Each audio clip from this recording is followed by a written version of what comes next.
Yeah, I'm recording. Huzzah! Hopefully it'll work better this time.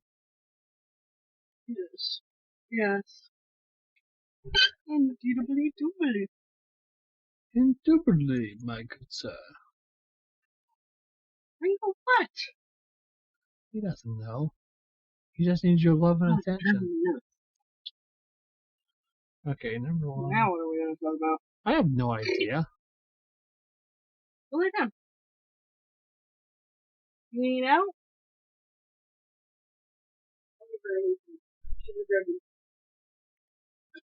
After she wanted me to take her to the doctor, and she's like, nope, we gotta do the podcast. I did. I was like, we gotta do this podcast. We haven't done one in forever.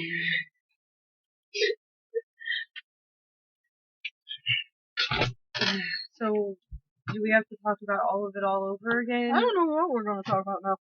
Nothing. Absolutely nothing. Okay. Everybody here, are they on? I can hear him. Phone, say something. I am a giant cupcake. Kind of helps if they're on. You know what? I didn't turn them off, so. Come in, Well, Major Tom. It's the boat. We can hear him now. Huzzah. It's on your face. I tried once, it was terrible.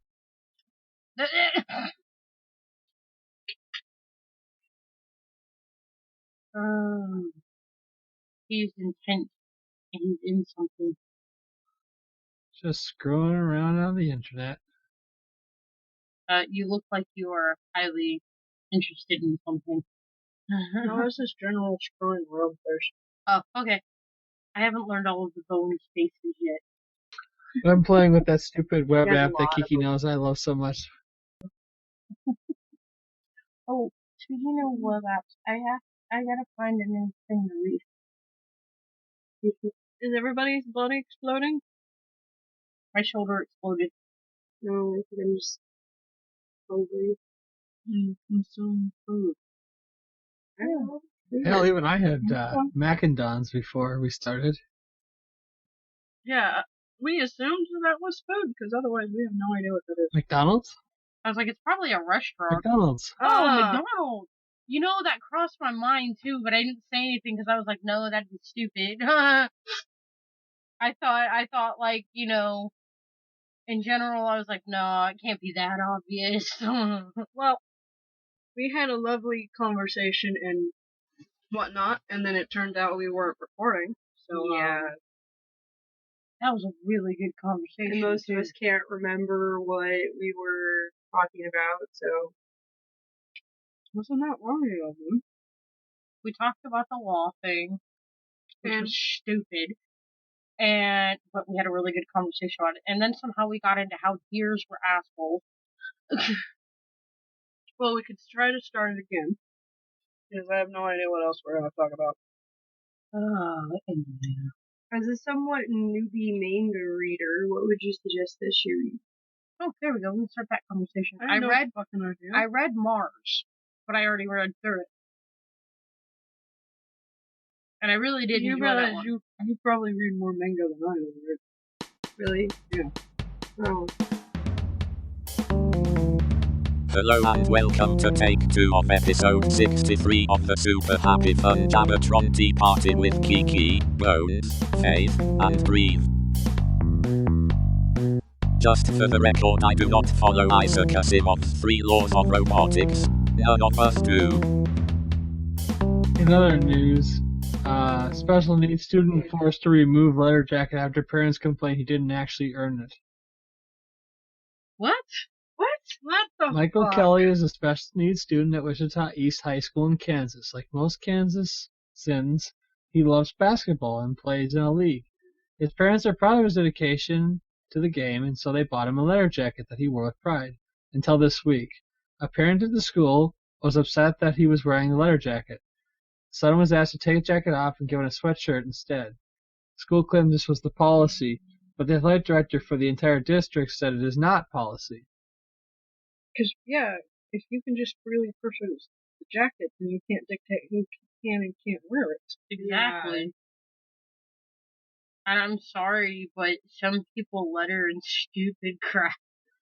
The family turned to the athletic director, who told the family that when he was the director at the specific high school in question, the policy was always to allow special needs students to earn letters just like every other athlete. So, I'm confused. So a now. parent of an athlete The school's feels an that athlete. he hasn't done anything to earn it because her son or daughter has, or his or her son or daughter has actually worked to earn that, playing on a regular non-special needs league. So, This happened at my school too. I mean, yeah. You can't wear a jacket unless you're an athlete. I earned my letters academically, and they told me I couldn't wear my jacket because I'd earned them academically and not for sports. What? Yeah. It's stupid. It's that age-old, like, the jocks versus everybody else, pretty much. It's classist. It's superficial classes, but all classes technically are. But no, if it has to be something you can earn, then you should not be able to freely buy it. Well, he was on a special needs basketball team, right? Yeah, he had earned it on a special needs team. Then he should be allowed to wear it. Yeah, he earned it regardless still a of how sport. he earned it. He earned it being on that team. It doesn't matter whether it was the regular team or whether it was a special needs team. He still earned it. Mm-hmm. This sounds like some dick-ass parent. Well, it is a dick-ass parent first. Why the fuck do you care who wears a leather jacket? None of that shit's gonna matter once your kid leaves high school. Right? Nope. All it's gonna be is some jacket to freaking wear. Mm-hmm. Welcome to America. I mean, didn't we have people at our high school who lettered for, like, musical stuff, too? You're asking the wrong person. I wasn't even aware that leather jackets was still a thing outside of television. They are. They had it for, I think ours had it for sports. We had a couple of ones that were academic, and then there was the music program ones, and then there was a drama Yeah. Okay. letter. You can earn them in almost anything where you worked hard to achieve something. Yeah. So, Which means that this kid earned that, and he should be allowed to wear it. the argument they're making is only regular people can earn it. Oh, Oh, that's nice. You know what I'm saying? Like, varsity That's what I letters, was You know, not trying just to like the academic. rest of us, they don't ask to be alive. okay, you so know? in other words, they're making the argument that if my son or daughter were at their school and they busted their butts to freaking make academic achievements, they're not as good as freaking the Little Johnny is sports the and quarterback, athletics. or the forward, or Yeah. whatever. Yeah. I'm sorry, but it's really hard to make academic achievements. You may not be sweating and out on a basketball court or a football field, but And you're when- still doing let me- something that's hard. And when you have special needs, Let me I mean, put this in more you- humanist terms. any physical. Michael has Down syndrome and autism. He probably doesn't even understand why they're telling him he can't wear it. Exactly. Not to say that maybe he does. I don't know him. I don't know much about him, but like, you know what I'm saying? Like, so many of these kids, to try to explain to him that some person, some parent, because the students are rallying around him. Well, that's just to say that the students are smarter than the damn parents. Well, yeah. Older generations tend to be more bigoted than younger because it's Yeah. learned. Here it is. The family was told only varsity teams are allowed to wear leather jackets. Only varsity teams. Yep. This is exactly what happened at my school. They originally had made the policy that only varsity sports team members were allowed to wear letter jackets. So if you literally earned your letter, because you could buy the jackets, but the jackets wouldn't have that letter on the breast. Mm-hmm. Yeah. You could earn the letters, but you couldn't put them on letter jackets. I don't even have my letter anymore. I burned it when I graduated high school because they're just like, fuck this shit.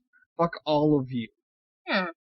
Was it stupid? Yeah. Sometimes I wish I had kept it, but honestly, I was so pissed off at the whole thing that I just basically like burned it as a way of putting it behind me. Yeah. I mean, I cared less than he did because I was just like, fine, okay, you don't want me to be a part of the student body, then I won't be. I'll just fucking go away. Yeah. Yeah. The school should really be more communities, and that's not how we're creating the environment.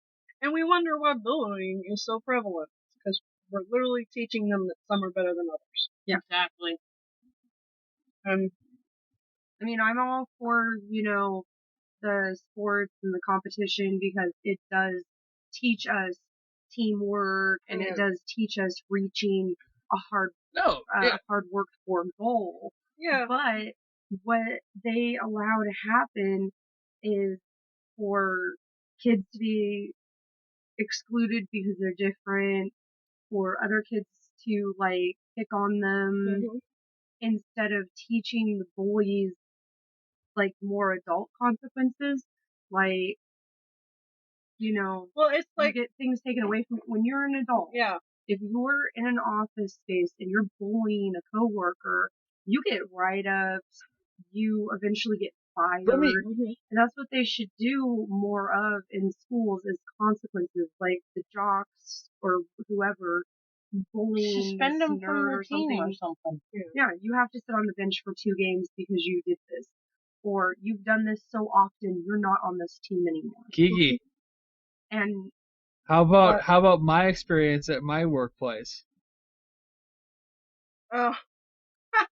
Why don't you tell them? You haven't told them about this. No. All right.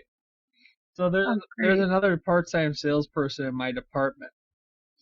And about a month and a half ago, I had an incident with a major contractor in which they came to our store at about 7 a.m. and they wanted to pick up their order. It was a big order of fittings for pipe and whatnot. And the front end told them to come back to our department to get their gate pass so they could drive their truck around and take the order out of receiving. Well, unfortunately, only departmental and general managers have codes that let you do this. Anybody below that level can't do this.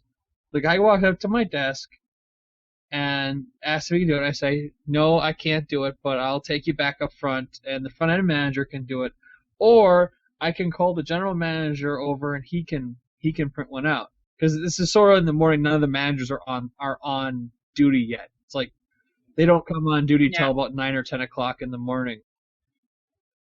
Guy goes ballistic. It's like, fuck you, fuck your company. I'm going to the competition. You can suck my dick. And I'm just like, okay, sorry. And he walks away, whatever. So I have a conversation with my assistant manager, when she got in about, how can we fix this going forward, blah, blah, blah. I had the same conversation with my manager, with my department manager when he got in, and then had the same conversation with both of the assistant general managers and the general manager. About 2 weeks go down the line, and the company goes about smoothing out the irregularity between us and whatnot. And he says he'll come back and pick up the product, and it's all good. So the night before he's going to come back, the afternoon before he's going to come back, my department manager tells me he's got all the paperwork set aside and blah blah blah, and I'm like, oh, good. So then I know he's going to be here tomorrow, so when I get in, I'll just go up to the front and have them print the gate pass, so when he comes in, I can just hand it to him. It's at this point that the other salesperson basically cuts in, well, if you would learn to turn on the charm and have a better attitude, maybe you wouldn't have these problems. To which I turn and go, me? I don't have the attitude problem. You have the attitude problem. He freaks the fuck out and walks away. He comes back. We go at it a little bit, and he tries to go at me a little bit, and I'm trying to apologize to him because I realized I had lost my temper and I felt bad. And literally in the middle of him, berating me, I'm like, "Did you hear any part of my trying to apologize to you?" Oh, well, okay. And we shake hands and whatever. So I'm like, "Oh, that's good. All right, we put it behind us." And as soon as we shake hands, he goes, "Just want you to know, you ever do that again, I'm gonna break your fucking face." Whoa. And I went, "Whoa, whoa, whoa, whoa! You just threatened me with violence over a stupid boo-boo argument. Don't turn my words around against me. You will not do that to me." I'm like, no, you just threatened me with physical violence. No, you threatened me first by pointing at me. That's a threat on my person. I'm like, we're done here. Pointing at you. Wow. I'm going to threaten you with my finger. Does that scare you? So, when he walks off, I assume he's going to talk to the general management about this. I'm like, okay, whatever. So when he comes back, he takes his shit, he storms off, whatever. I go see the general manager. I say, "I need to talk to you." We take a side. We start talking. I tell him what happened. He didn't actually come see him. He just went for a walk, basically. But I wanted this documented because I don't know this guy well enough. I don't know if he's actually gonna, kill me in the parking lot. Yeah. And I feel like this is a really fast escalation of emotion from somebody. Because, literally, this was a stupid argument. I had apologized to him and then got threatened with violence. If the threat of violence had come before the apology, I would have just said, "Oh, we both got angry. It's whatever." But after we had shook hands and, agreed, let's be adults, and then get the threat, I was just like, "Whoa, hang on a second." Yeah. So, I have a big, long conversation. I'll be dead honest, straight up. I fucking started crying because I was just, so fucking emotionally overwhelmed by all of this shit. I'm not a fighter, alright? I'm not a tough guy. I got a soft heart. I'm not good at being in aggressive situations.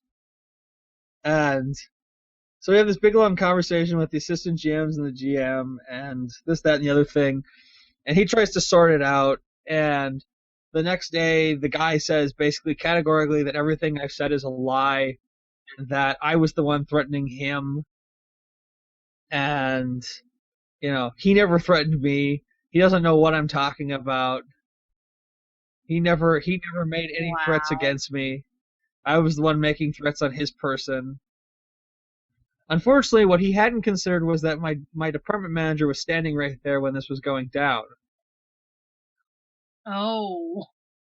He was so angry he never noticed my department manager standing right off to the side, listening to this whole incident go down. So, the general manager asked me, "Well, did anyone else see this?" I said, "Well, the department manager was standing right there. He was just getting ready to leave for the day when this all went down." "Oh, well, I'm going to get a statement from him." Whoops. Yeah. The department manager goes, Major. So I have my statement, the other guy has his, and, my department manager gives his statement. And the stuff goes back and forth, blah, blah, blah. The general manager tells me, don't worry. He's not gonna kill you in the parking lot. Just, it's all right. I'm like, hey, I don't know him that well. I don't know what he's gonna do, and I'm not gonna take the chance that I end up dead in the parking lot and no one knows why. At least, I figured at least if someone had heard about it, then at least if I died in the parking lot with a bunch of stab wounds, someone would go, "Wow, that guy has motive." Somebody's gonna know why. Yeah. And, so long and short of it is, a week later, the general manager takes me aside again, and he goes, "Okay, here's the deal. What what you did was unprofessional, and this is a written, what do you call it? Written, not commendation, the version. It's a written reprimand for your behavior. I'm like, that's fair. I had that coming. I lost my cool. He goes, you need to understand that he is absolutely fucking furious. I'm like, why? What? What for what? He's like, he's been suspended for a week without pay.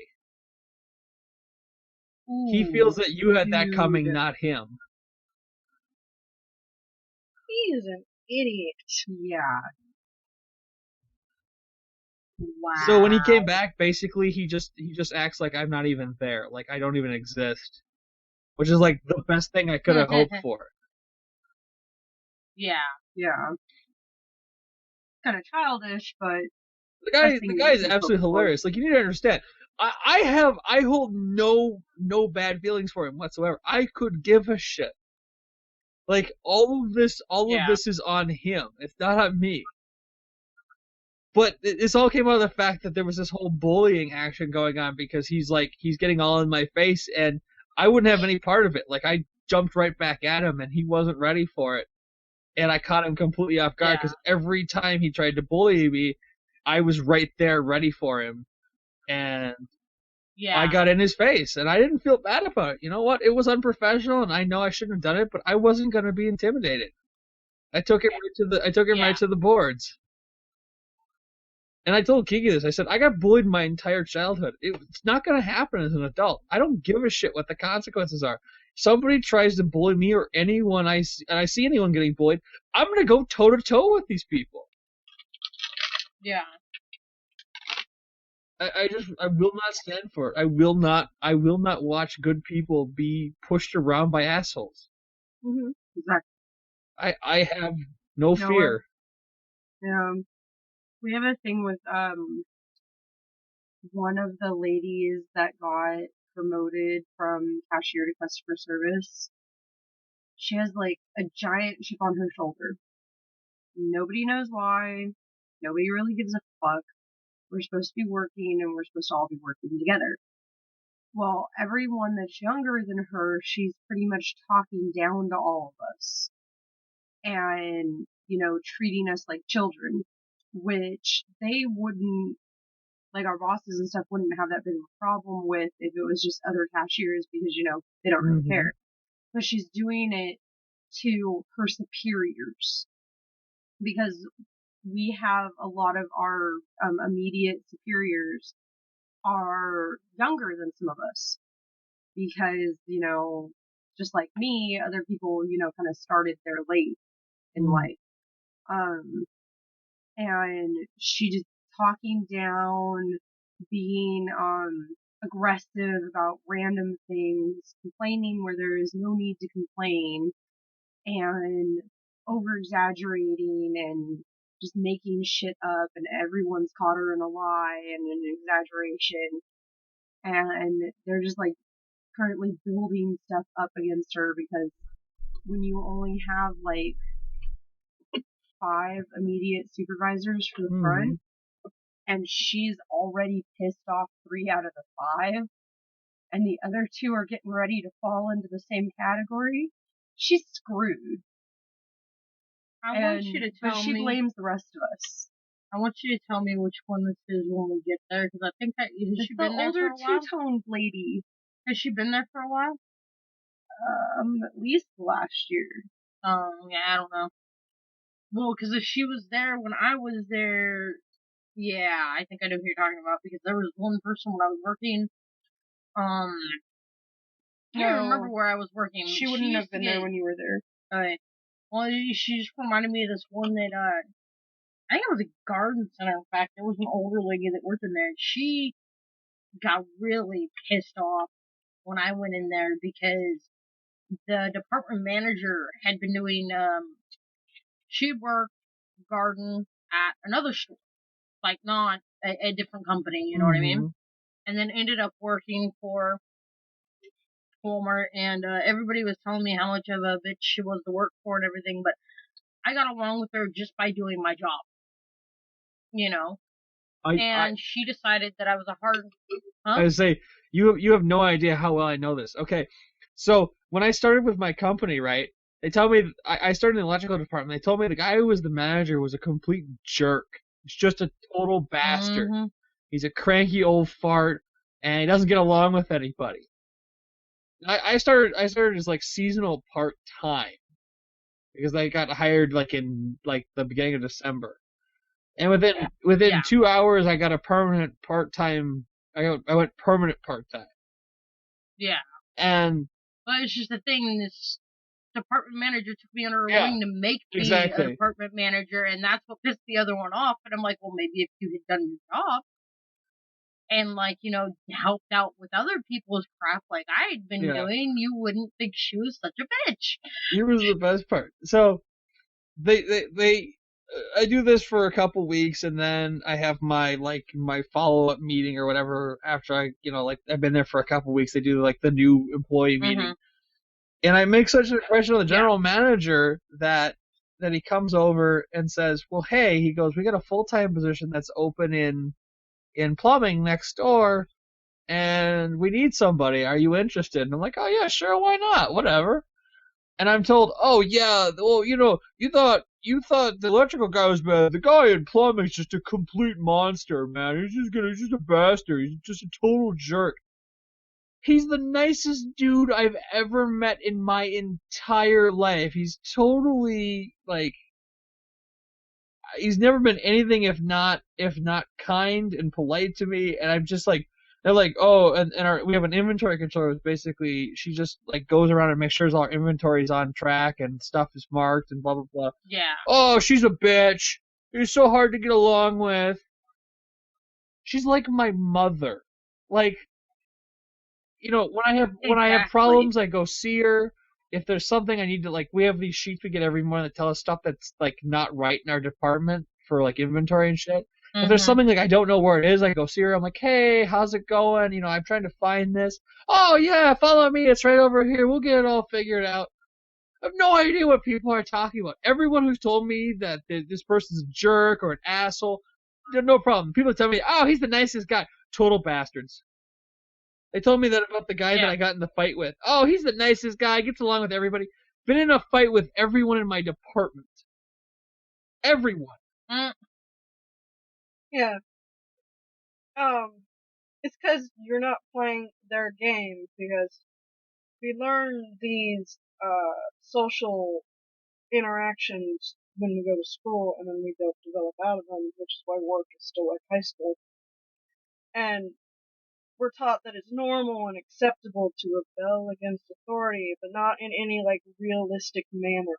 Yeah.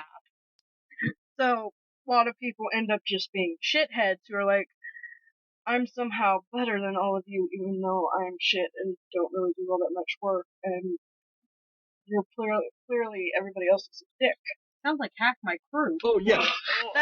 That's sadly what we're teaching our society. It's become part of our culture to do that, and that's one of the reasons that we have such trouble banding together on issues, because America's dream is a singular one, not a group one.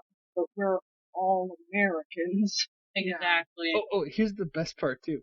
So I need the nomination of 3 senior managers to get into my advancement class. The 3 assholes that I was supposed to be working for were the 3 people who gave me their endorsement to be in manager advancing class, or the manager advancement class. Wow. Going back to the singular oneism thing. That's why that law in Indiana became a thing, because oh god, they're different, and now they're legally allowed to be different. Oh god, we can't let them near us, because we're always talking about be yourself, as long as yourself is like everybody fucking else. Yeah. Be yourself as Don't long fucking as stand out. Don't you dare. Be yourself as long as it fits into our little cookie cutter mold. That's exactly what it is. That's why when you see groups saying, oh, we're rebelling against, no, you're just a different part of a different singular group that all does the same shit. Yeah. If nobody ever rebelled and if nobody was ever different, there would be no art, there would be no music, there would be no dancing, there would be no like ways of doing and that's why we cut funding to those things. So they can't do it. Because they don't want us to be individuals. Artists are meant to be starving and striving weirdos on the outside who we only recognize after they've died. You're not supposed to be able to have a real job from it, and if you do, it has to be heavily corporatized art. That means you have no soul.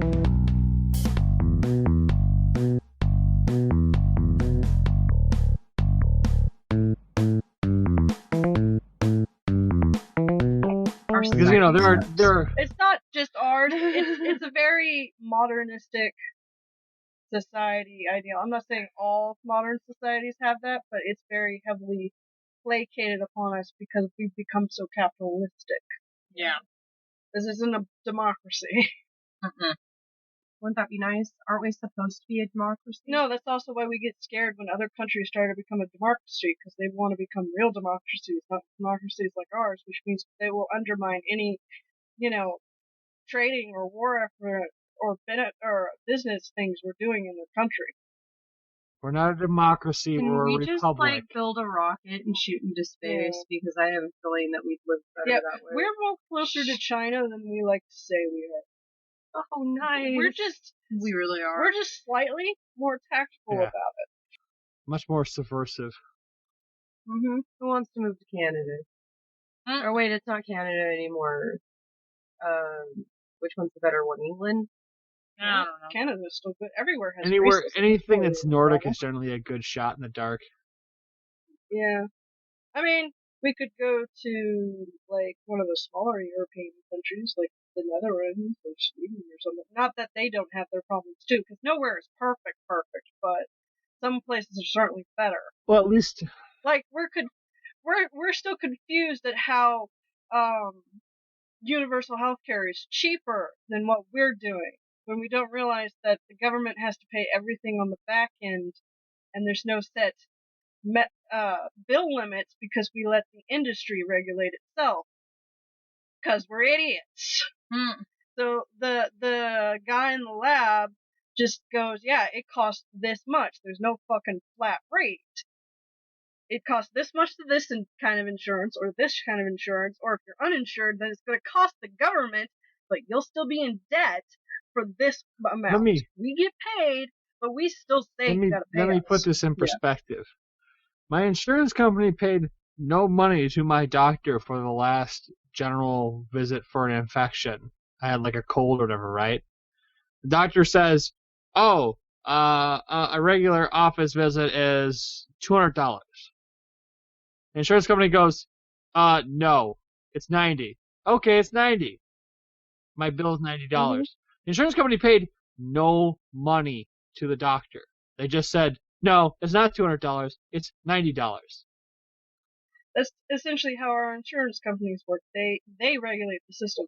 When you have a universal healthcare, the government regulates the system, and then you could still go to a private insurer if you wanted, but the government regulates the system, which means they keep the costs down, and we're not paying out the ass in taxes. That's why Obamacare is not universal health care. It's just what we could fucking pass. It's the Republican option. And I still can't manage to find anything. Obamacare. Well, yes, because the Republican option. The Democrat option was universal health care, which we didn't get. Yeah. Whenever they make money, they always take out of community things, which means they become more expensive to the government, so they can continue to make a platform on how all these things cost us so much money because we're not properly regulating No, that's the problem. We are regulating them. If we did regulate them, we're not regulating them. Yeah, regulating in a realistic manner, not in their manner, so they can keep using it as their soapbox. Like, people are living off our wages and not doing anything, when really it's not that. It's that they either can't, or that because of the way you secured the job system, they'll never fucking be able to afford it. Yeah. Like you technically make too much money, and that's terrible, because they think that you should be able to afford your own insurance, which no, you can't. I went through all the plans that my company offers, and I cannot afford even the cheapest one because of how much it would take out of my paycheck every month. And I got denied Medicare because I make too much. Yeah, you do.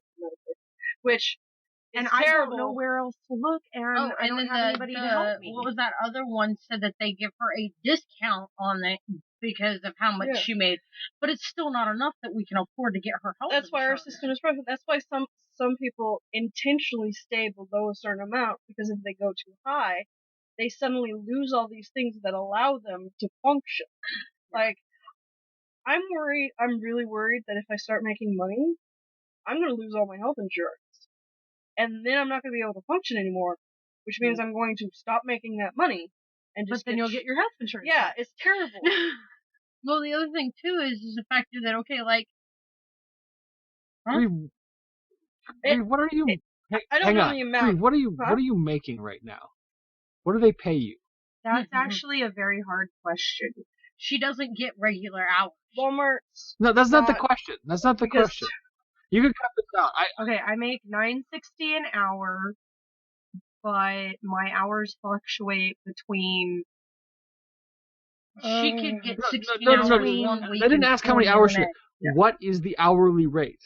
$9.60. I make $20 an hour right now doing a retail service job in Minnesota. That must be nice. And I work for a big box company. Well, some big box companies are better than others because they use certain things to incentivize you to come work for them, where other ones are like, you don't really have any other choice but come work for us. Yeah. So we can kind of dick you around as much as we want. And you can cut out the stuff about the money. I was just curious to know because it's fucking horrifying. Yeah. That's a lot. I get a raise next month. I get another because I got my evaluation. I get another 40 cents. But still, which knocks me up to 10. Afford to live. Yeah. And because are you still technically part-time? Under there? Yeah. They don't have full-time unless you're management. Yeah, that's how they get around not having to give you insurance. Because I basically only get, because they've only ever, accidentally given me 40 hours in a week. And that's really when they had, no other choice. People were on vacation, all this other stuff was going on. That's how most her paychecks fluctuate so bad. That's how a lot of businesses work nowadays. When a lot of people have brought up, if you can't pay your workers full time and give them benefits, then technically your business has failed and you should be shut down. Yeah. Because that's the Republicans' mantra of, we shouldn't make them. We're going to kill small mom and pop stores. It's like, no, the people doing this are the big companies who are raking in a lot of money on the back end and dicking their employees because they have no other choice. Yeah. Okay, but this is the thing. It's not all of Walmart. It's just certain stores. Yeah. Because I have friends who work in different states. Well, different states have different rules. Yeah. I know.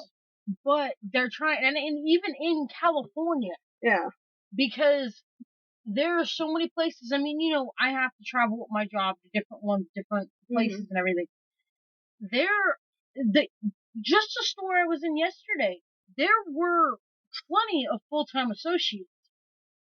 It's the store itself. Yeah. And if your store, and this is where your store is failing at this, and the factor that they need to get another good manager in there is the factor that if your store is not making sales, they won't give your store hours. If they don't give the store hours, they won't get employees they can't give the employees the hours.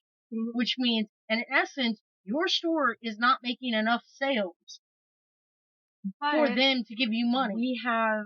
What they're doing is they hire, a whole fuck ton of people. Only give, maybe, and this is an exaggeration, 30 hours a week to all of them. And, yeah, that's a laugh. I laugh because that's major exaggeration. Yeah, major exaggeration. Because if they went and paid a whole bunch of employees 40 hours, if they had actual full-time positions, then they would fire a bunch of people because they don't want to pay too much. Yeah. So if I have to pay you 40 hours, but I could have 2 employees do your job and they're only getting 20 hours each, that makes more sense. They can also pay you less because you're not- part-time.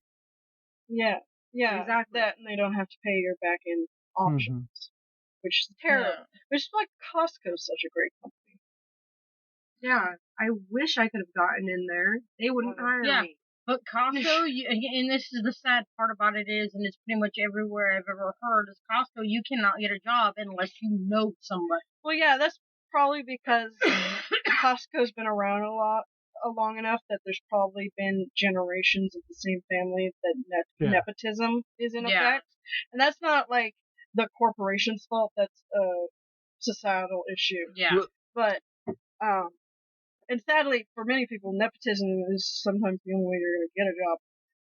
But essentially, the way our laws work is that they're protecting the companies, not the employees. Because corporations are people. Yes. Well, even before they were people, they were still the businesses with power because they fund the people who are running. They fund their things, especially when we came out with like super PACs and shit. Oh, that was terrible because you don't have to disclose where it comes from. Oh, so a company could give this PAC that's technically not associated with this political person as much fucking money as they want, and then that PAC on that person's behalf, without actually being associated with them, runs ads and shit for them. Well, and Citizens United threw that out the window with the whole corporations are people, because that removed the whole need for PACs. Well, people still use super PACs to like hide and shit now, because you don't have. It doesn't make it clear who your sponsors are. Yeah. It's also how you can hide who's sponsoring you when you said stuff you would do, and then you obviously never do it because the people who benefit from those don't want you to change it. But you said it so that people would vote for you. It's nice. It's a very rotten, corrupt system that only made sense when we were a smaller country. Yeah. It really should have changed as we got bigger. Mm-hmm. Yeah, I'm shocked. But it didn't, and it sucks. I'm not saying that America doesn't have some benefits. It's just, it's seemingly a lot lately, it's only benefits because it's not a third world country, even though many of their citizens live like it is. Yeah. I have to say that I'm shocked by my company, given the political alignments of our ownership, because we're not a publicly traded company. We're privately owned. Family has owned the company since it was founded. Well, usually that's better because they're not having to deal with people who only are looking at profit margins. They take really good care of us, and this is shocking given like they are very, very much in one direction, and I'm not going to say which, but you can probably figure it out given our climate. Well, yeah, you've explained your area before, but that doesn't mean you can't be a decent employer or anything. Because they're not publicly traded, they're that mindset of profit now isn't imposed on them. They're private, meaning there's less of them everywhere, so they have to think more of a local community mindset. And if the community knows you treat your workers right, they're more likely to go to you. Yeah. We're also dirt cheap, but that's a whole different beast. Yeah. Our company is what Walmart is to their competitors. We literally beat the pants off of the other two companies that compete against us in home improvement. Well, it's been shown, sadly, that a lot of the prices in a lot of stores are super markups. Like, I get you gotta make a profit, but some of these markups are like ridiculous for how much it costs to make. There's a shower. Considering a lot of our stuff is made through what is technically slave labor, just in Kiki, it's all slave labor. If it didn't come out of this country, if it came from somewhere in Southeast Asia or South America, it's slave labor. Yeah. And usually child slave labor. Mm-hmm. You literally cannot it's- eat chocolate Yeah, products. if it's not like literal slave labor, then it's indentured slave labor, where you've created a system where they can't quit because you technically own their debt. Yeah. Mm-hmm. And the worst part is that you can't really do very much buying like all American because there's a lot of stuff that we don't make here. And there's a lot of stuff that, even though it says made here, parts are made elsewhere. It was just put together here. Water heaters. That's why I think it's funny when there's people. I've actually had somebody stand right in front of me and go, "Oh, I buy all American. If it doesn't say made in the U.S., I don't buy it." And I'm like, That's nice. "Do you own a cell phone?" Yeah. I asked them, "Do you own a cell phone? Do you own a car? Do you own a television? Do you own a stereo?" Yeah. Pieces of those are made in other countries. Yeah. Now, are you going to go home and get rid of your cell phone, get rid of your stereo, get rid of your car? I don't think so. It's one of those where the system is corrupt, but technically we can't not use it because there's not a lot in the way of other options for certain things. Well, at the same time, though, we can, like, be vocal about it, raise awareness about it. What I always found most amusing about cars is that foreign cars are oftentimes made in America, and American cars are now almost always made in Mexico. Yeah. No, dead serious. That's an interesting concept. No, I just wrapping my head around that. No, whole... seriously. When you buy a German car, right? The car was not made in Germany. Uh-huh. It was made in like Georgia. Yeah. But if you buy like There you go. or if you buy a Japanese car, the Japanese car was not made in Japan, despite what they're telling you. It's way cheaper to just have a factory here and go ahead and make it here and just put the badge on it. But if you bought like a Ford or a Chrysler or one of those, that's probably actually manufactured in Mexico. You let my friend go to second base with you. I had to. I was in a severe amount of pain. I pretty much just had her take off her shirt. You know, when Kiki's in the room, that's gonna happen. Yeah. I mean, they're a nice bed. I got hella jealous. She's bigger than me. So I messaged her to let her know what had happened with, you know, me waking up with my arm hurting and everything because, and those of you who don't know, like bones, I woke up today. She went to work hella early. I woke up today and my left arm was bugging hella bad. And my chest was kind of weird feeling. So, you know. Oh no. I freaked out a little bit. I mean, wouldn't you? Uh-huh. You know, you hear about the arm, and I couldn't remember whether it was your right arm or your left arm that you're supposed to watch for, like, a heart attack or whatever, you know? Yeah. The one where the heart is. I kind of figured, but I just, like, in a panic, you don't know if you're like, am I thinking of this right? And I messaged Kiki, and I was like, you know, what arm is it with this? And she came over and looked at it. So my shoulder's jacked up. But she put this pain reliever cream on it, and I was still in my pajamas. She's like, you're gonna have to take your shirt off so I can get on your shoulder, and I've got, like, nothing on underneath it, so. I assure you, I've seen plenty of boobs in my day. And that's fine. I was fine with it. But I tell Grieve about this, and she starts, and I mean, I'm still out of it. I'm in pain, and she starts giving me a hard time about all this, and I'm thinking in the back of my mind, hey, wait a second. Kiki's even seen your breasts, so why are you giving me crap about it? Well, I mean, you know. Actually, technically, if you want to make it even, there's a lot. You know. No. I'm not gonna do stuff like that in her condition. What amuses me? In your condition, don't ever get better. Or without consent from multiple parties. You know, you three talk about boobs like you're staring at one right now. Yes, you're a giant boob. Yes, you're a giant boob. So technically there are 7 boobs on this show. I got our inventory controller today. She walks by with a couple guests in tow, and I go, what's going on? Oh, they're looking for knobs. Ah, good, you found one.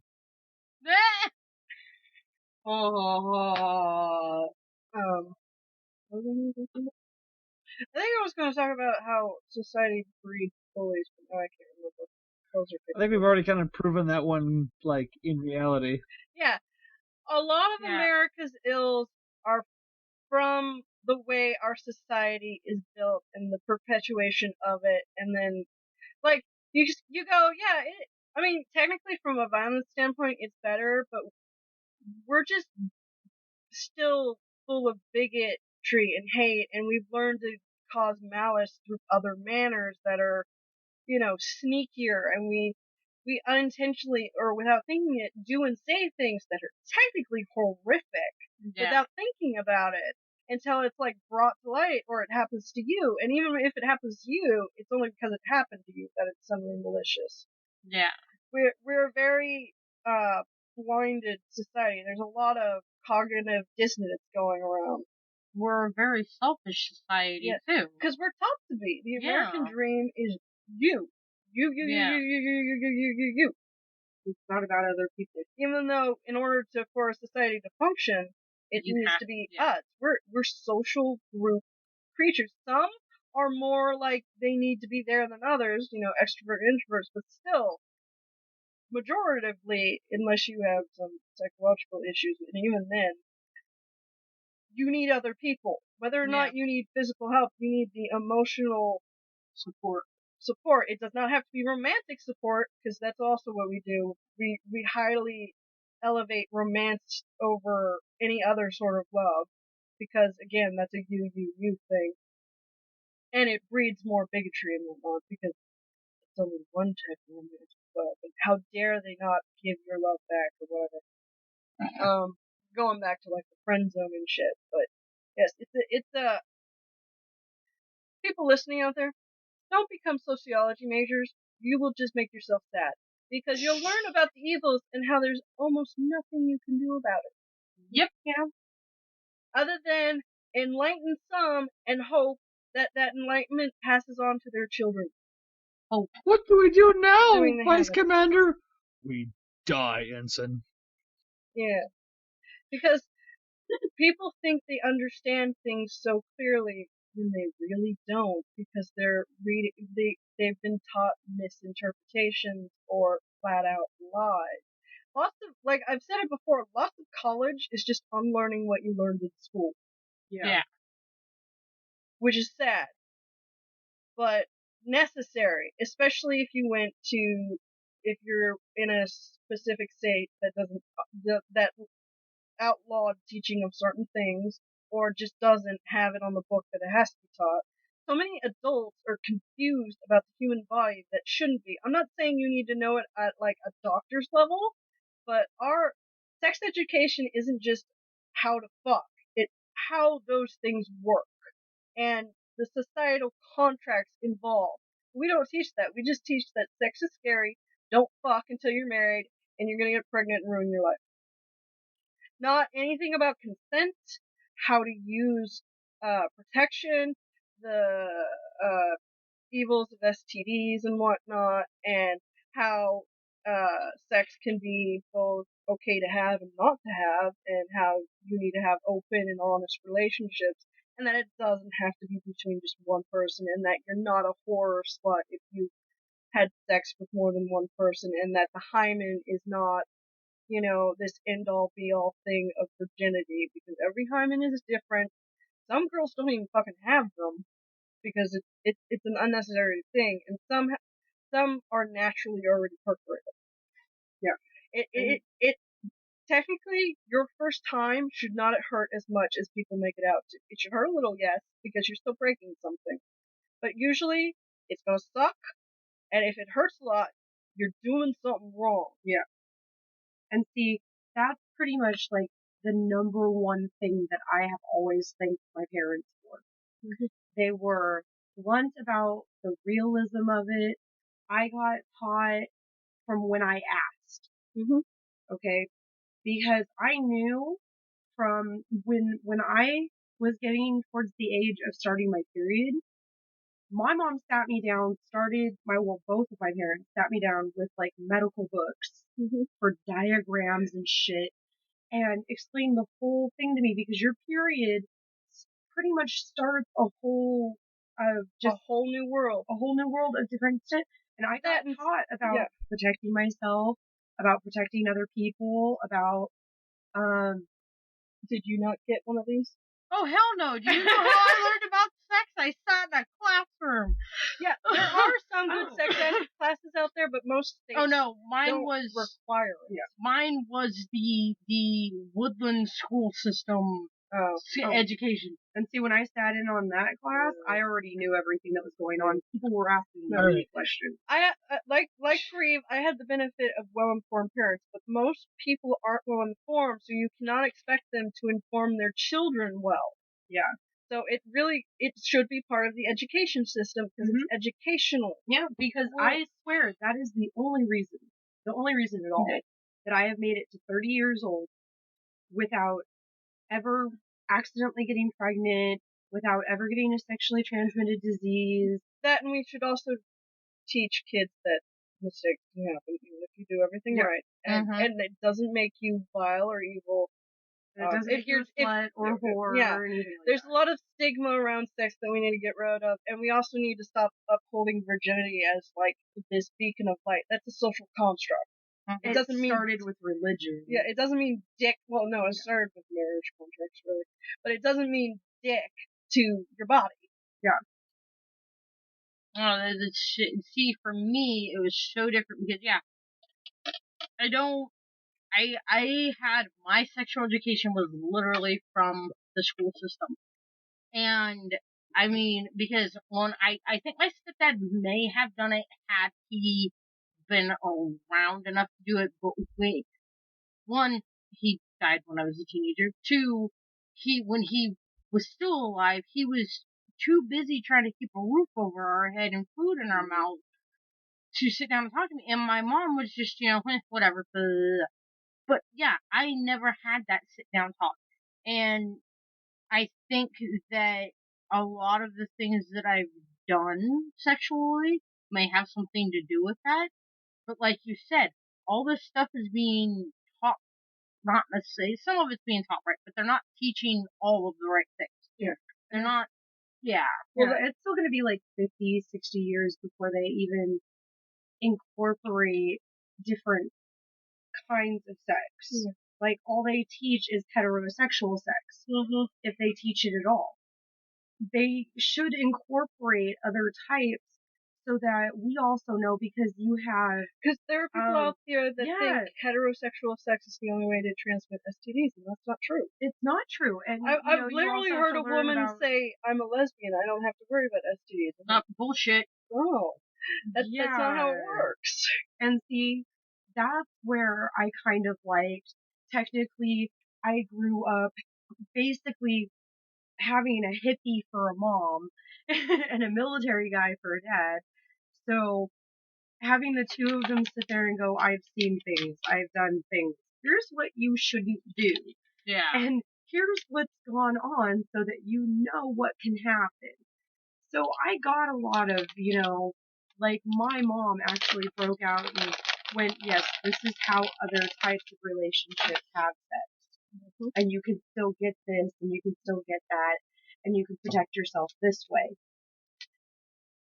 I benefited from having parents that they fucked up a lot when they were growing up, when they were young adults, and they shared that with their children to the point where, me and my sister were like night and day, and we do take things differently. I took my parents' stories and made it cautionary to where I have always taken care of myself. I never had sex without protection, unless it was with somebody that I knew had been tested, clean, all that kind of stuff. And, I used it as a cautionary tale. And my sister fucked around with it because it was like, well, if my parents survived, I'll survive. Well, see, and the extent of mine was, at least what I remember of it was, this is the male anatomy, this is the female anatomy, this is where, the sperm comes from, this is where the eggs are. Once a month you have your period, and, You know, you can use Some a of you. condom to help prevent STDs and, you know, having unwanted children. But that's the extent of my education. There was no, like, emotional preparation, no nothing. And I think that right there, the emotional preparation that they need to freaking tell them, it's hard to go through. But I know that it would have been a lot more for somebody to sit there and told me, look, there is an emotional part to this. It's not just all physical and making babies. And if somebody had told me that, I might not have done a lot of the shit that I did. So, That's fun. So we had a sex talk. That's not the first one for this show. Nope. No, and they're actually coming out with or didn't just come out with, but I more recently found out they have things for lesbians. oh yeah, so a lesbian created a thing so that you can get your partner. Oh no, I was talking about like the they're not conscious, like protection thingies. They're like little shields for your vagina. Yeah. So that you can't, like, you have something you can't. You can Oh still honey, they have it. tongue condoms. I think my things went out. Well, he hasn't been speaking, so your yeah. sound probably went But out. he's just sitting there listening to the three of us go on. And see, I never knew that. And see, well, actually, what she thought I was talking about, which I wasn't. That was funny. She found something online. They have, like strap-on dildo things for lesbians that you can actually set up as like a turkey baster type thing. Yeah. So you get that, so that you can actually, like, you know, the person that's not getting pregnant in the relationship can get Still their be a part of partner it. pregnant. It's like this amazing thing that's like really awesome. Bones just made a noise. Why don't you tell us about your anything. sexual education? Okay. Hang on. Let me think here. Alright. So, my parents didn't say word one to me about sex or any of that shit. Just never came up as I was going through puberty. We had like a really minimal amount of sexual education, and then I went to a private school that was Catholic, so basically they didn't bring it up, period. For lack of a better word, I figured it out on my own by reading books and experimenting on myself, for lack of any better way to put it. Like, Which everyone should do. Yeah. Touching yourself is Yeah. not bad. That's about the best way. The first time Self-exploration. I masturbated was by accident. I had no idea what I was doing. Didn't even know that's You know what I what? was doing. Not being a boy, I would imagine that's probably true for a lot of men. No, oh, hey, this feels really good. Well, and that's the scary thing. For men, especially boys, it's like a fucking drug. Your first time is always going to be the best, and it was fucking mind-blowing. Like, I know that sounds terrible. Oh my god, no. Masturbation for girls, it just gets better. Well, their system is a little simpler than ours. Yeah. But, no. So when I was 15, my dad sits down and goes, well, what do you want to know about sex? I looked at him and said, what do you want to know about sex? Because at no point had my parents ever sat down and talked to me about it. And they were finally doing this because I was going into high school and they were worried what I might get into. You know, the nerdy kid with no chance of ever getting laid. Yeah, Anyway. This is the end of part 1. Stay tuned for part 2.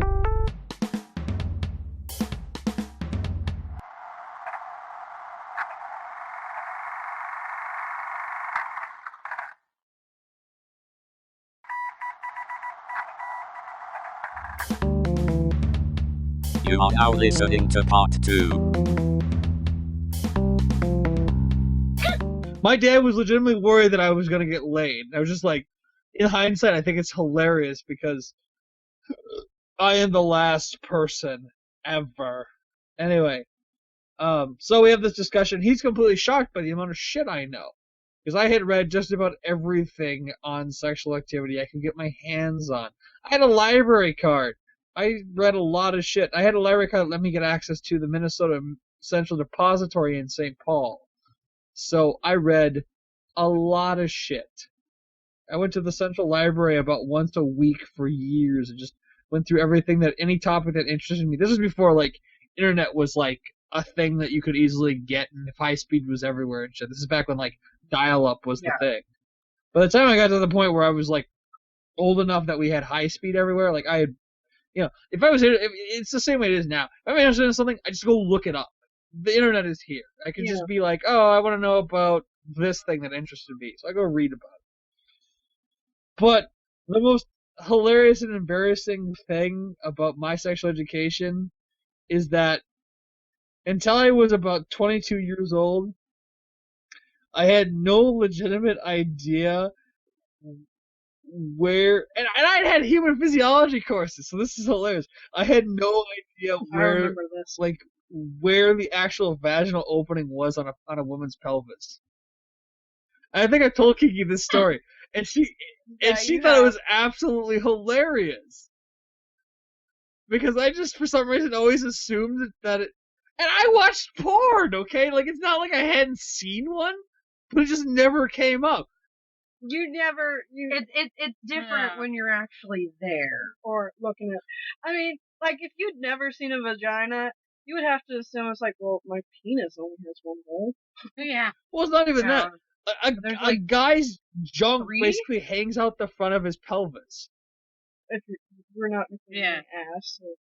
Like, in hindsight, actually looking at it, no, it does actually hang where it is on a woman. But for a guy, you feel like it's hanging out, like, it's hanging out, like, out front. Yeah. Because of all your junk attached. Yes. Where ours is, internal. Clitoris. Nicely tucked away. A little bit of room. And then the vaginal opening, the labia is on the side. And, it does really look like asshole. a flower.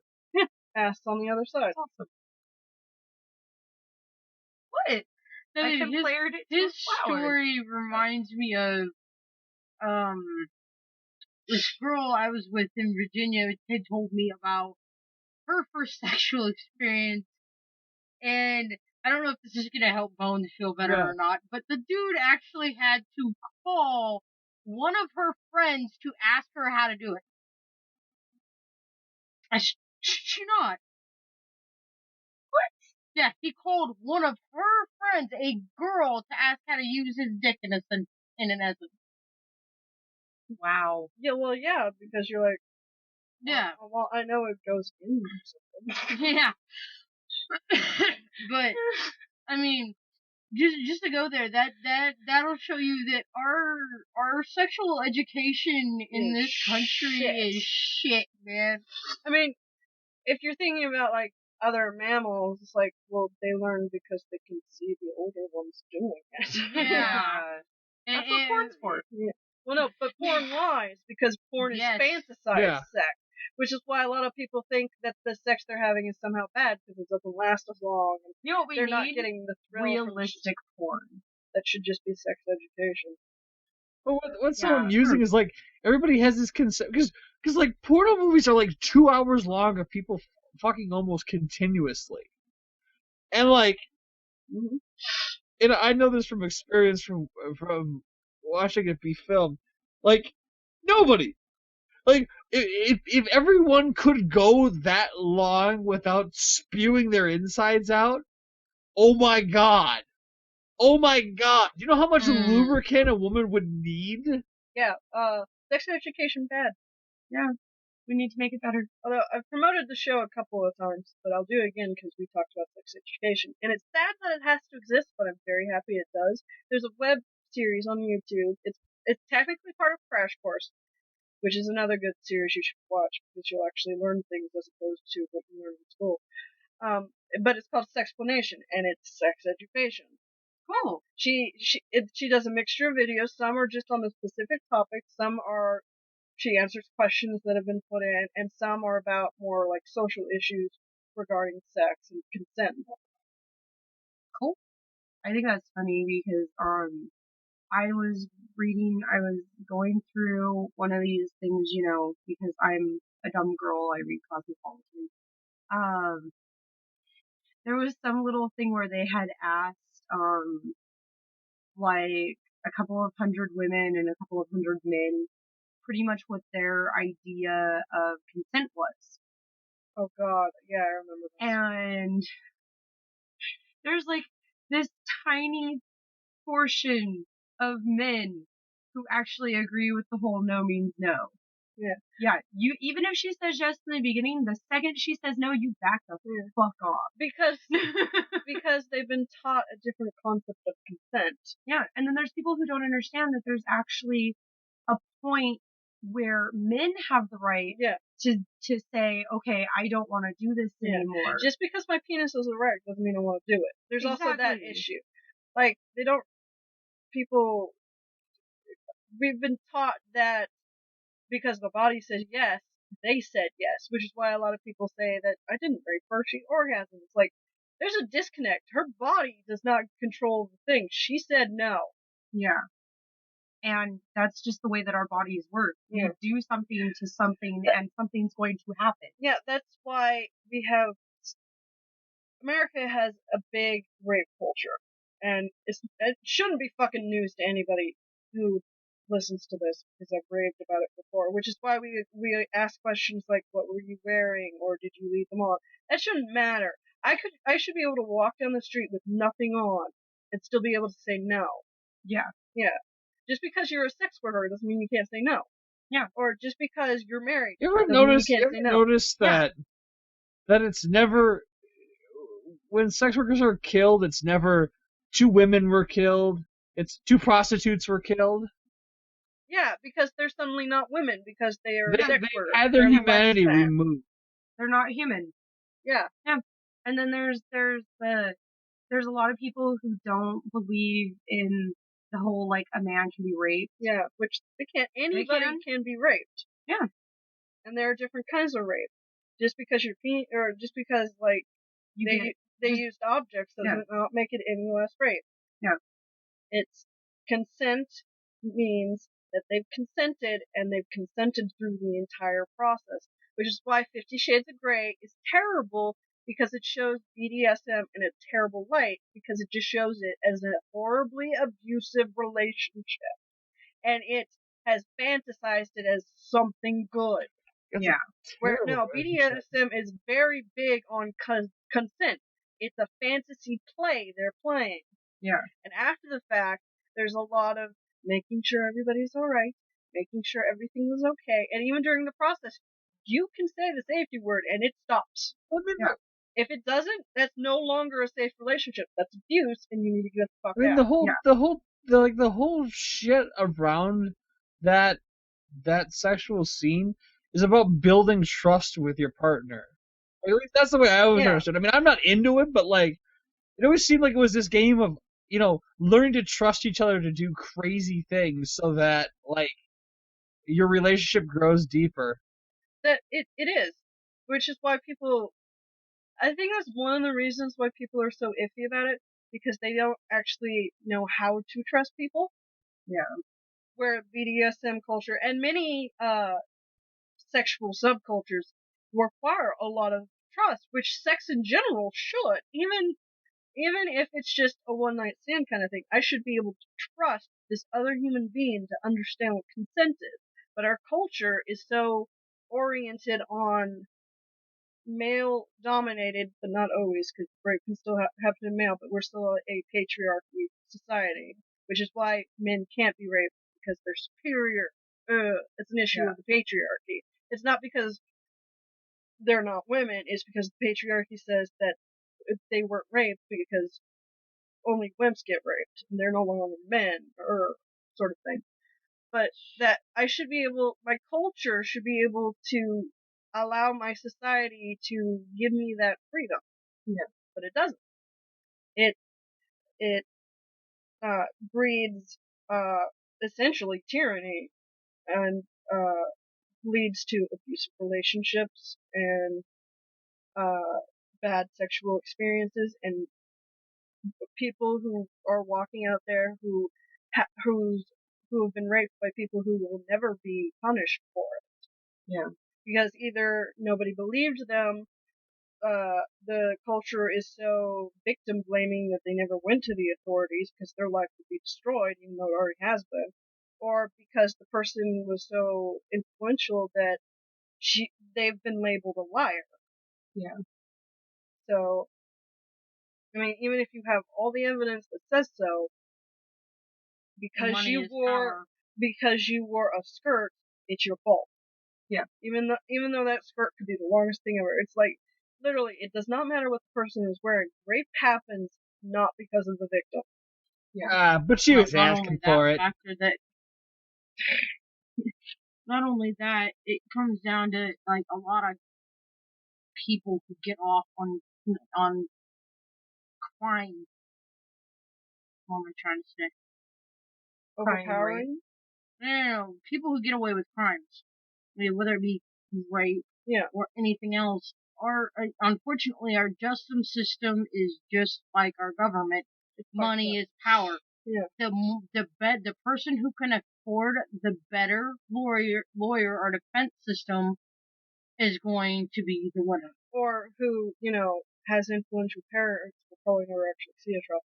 That's why rich people go to rehab and poor people go to jail. Yeah. Well, that's what I'm saying. If I were accused of a crime that I didn't do against somebody who was more influential, I go to court because I can't afford the lawyer that's going to get me off. I'm going to end up in jail because their lawyer's better that lawyer's better than mine. Because nothing against district attorneys or anything. There are some good ones out there, but they have been so disheartened by the system. And sometimes they're on the wrong side of the law, too, because they're, like police and whatnot, it's a number system. Nobody's actually looking at whether or not crime's happening. They just want to hit a specific number of arrests, wins, losses. It doesn't make sense with the actual system. It's a number. What's fucked is not every police department operates under those pretenses. Yeah. Like, again, this isn't everyone is bad. It's just enough is. My uncle's police department gets a lot of shit for that, but there's enough crap going on in our county that they don't have to have quotas. People, and I'm not saying like stupid like Ferguson shit where they're doing stupid missable tickets. They're chasing down like legitimate assholes committing violent crimes, and they have enough of that going on that they don't have enough time to be fucking around with stupid shit like traffic tickets. Like on the level of shit that needs to be taken care of, like, yeah, speeding is dangerous, speeding needs to be taken care of, but they leave that to the city police and go after, rapists, murderers, and that kind of shit. They're also really good about weeding out dirty cops, which is amazing to me. Because, as we've been saying the entire podcast, even a little bit of the part you'll never hear because the recording fucked up for some reason, our society is built to screw us over. And we perpetuate it as if it's a good thing. It's not. Like, oh no, we're punishing the bad people. No, you're punishing victims and the poor and people you turned into criminals because you didn't give them any other option. You know what I always found funny? And I know it's kind of off topic because police thing. Okay, police, they got this big fight on the war on drugs where, friggin' one of them in certain places is marijuana, right? They confiscate those plants, and what do they do with them? They burn them, okay? Well, the cop has to be in the vicinity, or somebody has to be in the vicinity to burn that shit. They're going to get high while they're doing it. Some motherfucker took that job just so he could get high and not Except get in it trouble. doesn't work that way. They put them in a sealed incinerator. 5,000 degrees, they're instantaneously vaporized. There's no THC smoke. It's all completely destroyed by the fire. Luckily, some areas are starting to change their drug laws because they're realizing that the system they were using to get money is actually now costing more. So, like, minor drug offenses are now, like, fines, or in some areas, it's not even an offense, it's legal. And, We are, sadly, even though I would pray to some deity if it happened and they could prove they did it. If I woke up tomorrow and the system was fixed. But that's not how it's going to happen. It's small changes over time. It's like fucking evolution. And it's going to take a lot of steps back during the issue, and I will probably never see a lot of what I wish was changed in my lifetime. But that doesn't mean I'm not going to stop trying or acknowledging the issues. Yeah. Well, see, the thing is without, even if we're not going to see it in our lifetime, without the things that certain people are doing, even if they're not going to see it in their lifetime, without those things, they may never make that step. If you're not going to sit there, if we don't sit here and acknowledge the problem and say, oh, somebody else is going to take care of it, it's never going to get fixed in my lifetime, it's not going to get fixed in the next one either, because nobody's taking the steps to start it. Again, another issue of American society is we've been taught We're a society of instant gratification. Sorry, that is my take your pill alarms. Yeah, we're a society of instant gratification. Yeah. Kind of like that movie Alice. Oh yeah. That messed. It's a weird version of Alice in Wonderland, but it talks about how their society was built on instant gratification. Mm-hmm. And if you don't give people what they want right then and there, the whole society crumbles. Mm-hmm. That's why you have to continue to protest, continue to bitch, continue to do this, and that. Because even if it's acknowledged in your lifetime, the legal actions to change it, and then the actual, universal societal shift is going to take a long ass time to happen. Mm-hmm. Like when some person complains about they spent money on this building and what. Well, they actually spent money on that building like 4 years ago in a bill that took 5 years to fucking make. Yeah. And it's only just now happening because there's a long docket list of shit that has to happen before it. Yeah. Because our system, not just our government, but the system in general is big and convoluted. Sometimes it has to be for certain things, but it takes a lot of little steps to get one fucking thing done. Mm-hmm. Yeah. You have to have those little steps done to get to the bigger thing. And that's what people don't realize. Yeah, you're right. If people don't realize it, you can't. It isn't like when you're at home and you go, I feel like painting this room today, and you just fucking do it, assuming you can afford to do that. No, if it's for like a public building, it's gotta be talked about. Gotta be like, is this going to affect businesses around us? This, that, those. That's why Main Street renovation has taken so many years to do. Yeah. And they're only just now getting around to it. Because it's been on the books for a while. Sorry. But they couldn't do it yet until certain things happened. Yeah. Well, it's just like you can't build a building without laying the first brick first. Yeah. Well, well, whatever the case may be. But what I'm saying is it has to have all those little pieces. Yeah. Anything that you have has to have all the little pieces in order and put together in order for it to work. Mm-hmm. If you're missing out on one, the smallest piece could screw up the whole friggin' thing. Well, you can see it posted everywhere in our society because people younger than fucking us are freaked out that they haven't figured out their lives yet. It's like, dude, it's okay. You're not even 50 yet. Calm down. 50-year-olds don't fucking know what they're doing. Yeah. That's the point of life. You're never going to completely know what you're doing. You're gonna take it one step at a time and try to deal with it and try to plan for the future and realize that chaos is a thing and that it might fuck it up. Yeah. But just keep going. I'm not saying it will get better. Why are you looking at me? But it will be there. Because you're a big one for that. You're a big one for things that one thing screws up and you think that everything's gonna screw up. And this right here is what I've been trying to tell you. She's been taught that that's the thing because that's how America works. Yeah. Well, I've been trying to tell her, and I guess you just put it to exactly the way I was trying to tell her, but I couldn't think of the word. Yeah. one small thing goes wrong. Things are going to go wrong. That doesn't mean it completely destroys everything. Now, sadly, for some people, a lot of things go wrong at the same time, and life can look very bleak, and sometimes that leads to them taking their own lives, especially if they're in some sort of minority, if they're not part of the majority. Which is why, sadly, so many trans kids have been dying lately. Yeah. Because people say, oh, you shouldn't live that lifestyle. It's unhealthy and whatnot. It's unhealthy because you're being bigoted towards it. You're making it unhealthy. If you let me live it, I'd be perfectly fucking fine. Yeah. But instead they grow up with the constant, you're wrong, this is what society says. So then they develop a complex towards themselves. Or, no, you shouldn't be worried about your sexuality now.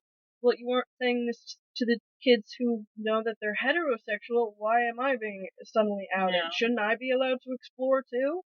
That's why I'm glad that, like, they're trying to make,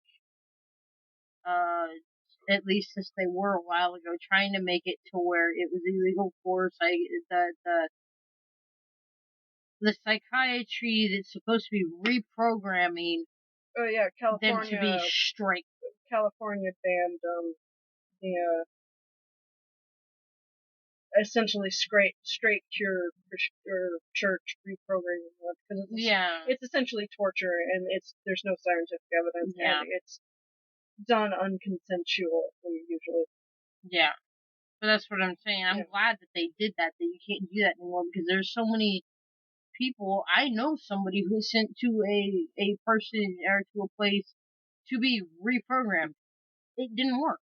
All she did was go through the torture of thinking that her lifestyle was wrong and everything, and thankfully she was strong enough to come out of it and go, I don't give a fuck what these people say. I'm happy living the way I am. If that means that I have been kicked out of my house and this and that is going on, I will find another way to survive. Oh man, it is sad how many youth minorities, both race, gender, sexually, and romantically, are just homeless. Yeah. Dying on the streets.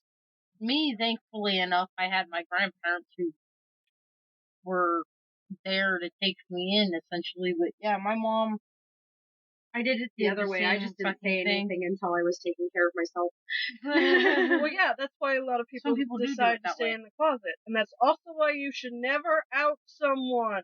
Exactly. Never. It's mean. No, it might get them fucking killed. Yeah. Yeah. You're not helping, you're hurting, and because it hasn't happened in a while, but I remember like 2 years ago, like there's like a non-national, but it's like a day of coming out and people were outing other people. I was like, no, that's not what it was meant to be. It meant to be a community coming together to make it safe to come out, not you outing them and getting them kicked out of their house. Yeah. Yeah. Because some people stay in the closet because it's not a safe place. Yeah. Like, I am completely convinced if I would have said something in junior high or high school, I would have ended up moving in with you if it was in high school. Because your parents would have been the only ones to be like, oh, well, we're okay with that. We like you. Come here. You know? I'm convinced of it. And my mother would have paperwork to file. I mean, you know, you look at it, thankfully enough, my grandparents were there to take me in, yeah. You know, the sad part about it is the fact that, yeah, my mom won't admit to it, but everybody around is pretty sure that's why, because it's kind of coincidental that we start having all these issues all of a sudden when I tell her that I'm not quite sure, like, I didn't exactly say I was lesbian or gay or whatever. I just said that I was having problems with who I was. And when I, like, tried to get it through to her that it was, I'm not exactly attracted to who everybody's saying I should be attracted to, then all of a sudden it became, we're having a shitload of issues and I'm not allowed to live with my mom anymore. Or, you know, I've been spending too much time with S and J, which are what I'm going to call them, because they were gay and lesbian. You know no. who I'm talking Yeah. about. Oh no, you caught the gay. Yeah, I caught the gay. It's contagious. And just so everybody knows, if S and J are listening, because I'm pretty sure you know who you are, I'm glad I caught the gay. I'm happy. Well, that you went on a little rant there. Yeah. Well, it's a giant topic going on in Well, our it's not society. just gay people. It's anybody. Anybody Yeah. who is out of Well, the normal. That and the fact that they're still some of them are not safe even in the supposed gay communities. and Yeah. whatnot. Yeah. And Because it's not a norm. It's average. majority. Society expected. We say majority. Average still makes it sound like the other is weird. Mm. It's yeah. That's also why we say norm, because they consider it the norm when it's not normal. Everything is normal. Bunny ears everywhere.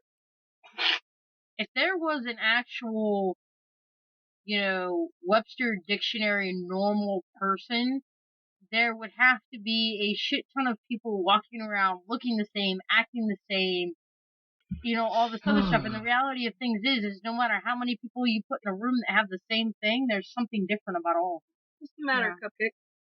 Hmm? What's the matter? You guys amuse me. I think he's tired. How are we Normalcy amusing is a you? real thing. It's found in psychology.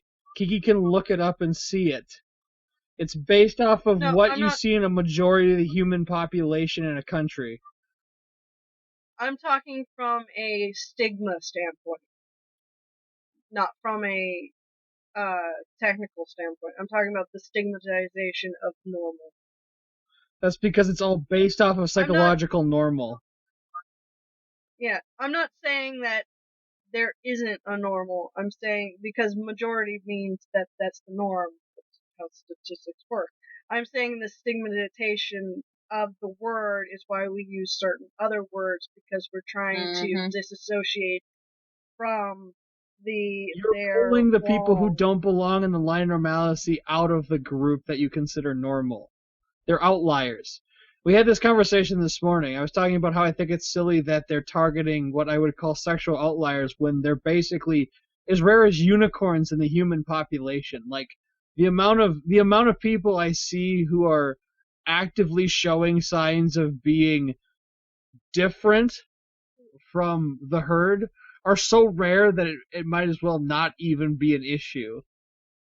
That's why we use different terms, because it's being brought up as an issue. I'm not saying from a scientific standpoint. Yeah, I'm not part of the majority except for in certain terms, but we don't use those terms because they've been used against us. Is what I'm saying. People treat transgenderism as if it's some sort of disease that you can catch. Like, oh no, Yeah. I'm turning into the opposite sex. Yeah. Okay, you're still you. Shit happens. No. Where I have actually met somebody who is still currently transitioning, and they're a wonderful person. And they have sat down and they have explained the whole thing to me because, I was open ears for them and I wasn't going to judge or anything. And this person told me, growing up, like their entire life, they just didn't feel right. Mm-hmm. And shouldn't you be allowed? I mean, it's even in the Constitution that you are allowed to pursue your happiness. And if becoming the other gender is going to make you happier and make you more comfortable in your life, then why should anybody have a problem with that? Because we have heavily ingrained gender roles. That's why. Gender stereotype. Yeah, the pink and blue. That's why. Which I wish I could take and burn. Which is why even people who are cisgender don't feel right, because they don't fit into the perceived gender role. No, you're gonna have to explain that word to me. We're cisgendered. We identify as the gender that was marked by our birth. We are women who have vaginas. Yeah.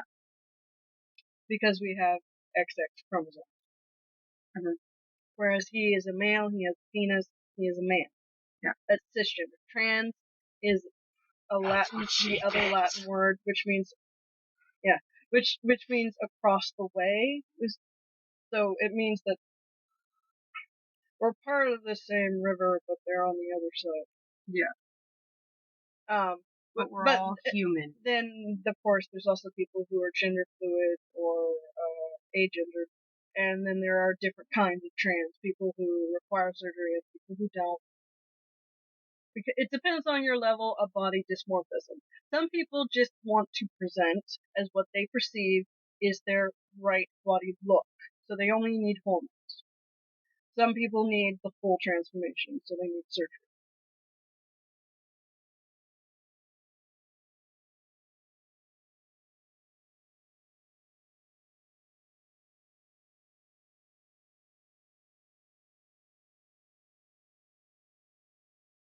Why do you look confused? So I don't look confused. It just brought thoughts to my mind. That's why some people say like transsexuals and transgenders are different kinds of trans. Yeah. One want to be a different sex, one just want to be a different gender. Yeah. It's not like they're kind of interchangeable, but technically not. Because sex and gender are two separate things. Because yes, as it's labeled, sex is sex. Well, that and our society is so heavily ingrained in a binary system. That's why we don't it's somehow easier to accept gays than it is like bisexuals or pansexuals because they're just being greedy assholes. Or why we don't accept polyamorous relationships, even though people are just pissed off we can get more pussy than them. Or dick, whatever, I don't care. Yeah, even though, it's also why we feel, against people who are intersex. Like, they're a minority, yes, but that doesn't mean they should be, scrutinized as the devil. Okay, so what's pan? I'm pan. I don't care about your gender or your genitals when it comes to my sexual attraction. Okay. Bi is I see your gender and or your genitals. And that comes into the equation. Okay, so when we were talking about, what, if you're gonna put a label on it, what mine was, so, by that explanation, then I'm pan? You're allowed to label yourself as much as you want, but I would argue you're bi because you see gender. I'm not saying you discriminate because of it, but you qualify gender when you see people. You just also don't care. You appreciate both sexual organs. Yeah. That's because they're both equally fun. Yeah. That's really the only difference is the equation it takes into for sexual attraction. Yeah, because there's a complete difference between, being attracted for just the sexual reasons and being attracted for this is somebody that I want to spend time with outside of the bedroom. Well, that's platonic versus sexual attraction. Yeah, there's aesthetic attraction and romantic attraction. They can be different than your sexual attraction. Okay, so I'm still trying to understand shit. Because you could be bisexual, but you could also only be hetero-romantic. You only find that you find romantic relationships with a heterosexual sex life, but you're sexually attracted to both genders. You just don't ever reach the romantic plateau with the other gender. That's my thing. Yeah. Yeah, you don't get romantic guys. I date once. I have one. Yeah, they won. That and you could be somebody who is pansexual, but you could be aromantic. You don't really find romantic feelings, and that doesn't mean you don't care for people, but you never reach that romantic level. Yeah. That doesn't mean you can't have relationships. They're just different for you. That's Tamara. That isn't her real name, but yeah. That goes the same for genders and whatnot and sex. There's different variations that combine in different ways to make you. They're just labels that qualify things, but that's only because we're trying to understand them. But in the end, they're your labels. You can have them or not. It's up to you. I don't think that, I think society relies too much on labels. But the reason why I had the look on my face earlier, she's sitting here talking about transsexual or trans, and no, the reason why I was looking weird is because I was thinking about everything she was saying and talking about it, and I was like looking at my own self. Because how many times has my grandma asked me why I haven't gotten a sex change yet? That is because she was brought up with the gendered system, where you don't present feminine, so clearly you're not. No, I don't present feminine. I am much more comfortable. Like, in all honesty, I could go with, I don't necessarily want it completely gone, but I wish they were definitely smaller. Well, I wish my boobs were gone too, but I still identify as a she. Yeah. My thing is they're not connected. I have never had a problem, and this is where this is where I started thinking when you were talking, though, because I have never had a problem when people have said, you know, everybody else flips out over it, and I don't know why. But when someone like I was at work last season, and that older lady only saw me from behind, and I was standing on water, she said, "Excuse me, sir." It doesn't bother me to have that. I just turn around and I deal with it at the same, you know, and they're embarrassed about what they say, and I try to make them feel, you know, it's no big deal or whatever, even if they don't feel that way. But at the same time, I've wondered, because you were talking about that, think about what you said about our sex life. Okay? I enjoy being, for lack of a better term, I enjoy when I'm being the guy. You see what I'm saying? I like having that when I'm having sex. Okay, when it comes to gender though, do you care if you're referred to as a he over a she? No, I don't, but I feel more comfortable being guyish than I do womanish. That just means you're not feminine. Yeah. That's the thing. I would argue, unless, you know, because when you talk about yourself in the third person, would you say she? No, I usually just use my name. I don't honestly, when I'm talking about myself, I do not gender specify myself. Then I would argue possibly you might be agendered with non-preferred pronouns. You don't care. You answered either.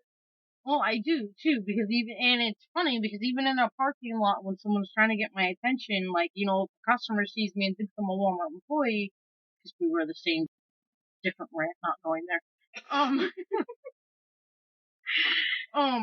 Even if they say, "Hey, dude," or "Hey, sir, can you help me?" I still turn around and answer to it. I feel more comfortable going by Rocky than I do my real name. I thought we had because for me, we do. Yeah. But what I'm saying is like at work and stuff, I use the name Rocky. You thought about it. A lot of people know me as that. I don't use my real name usually because I think it's too feminine for me. It doesn't really suit Rocky. you at all. The nickname to your real name Are you a ninja? Why?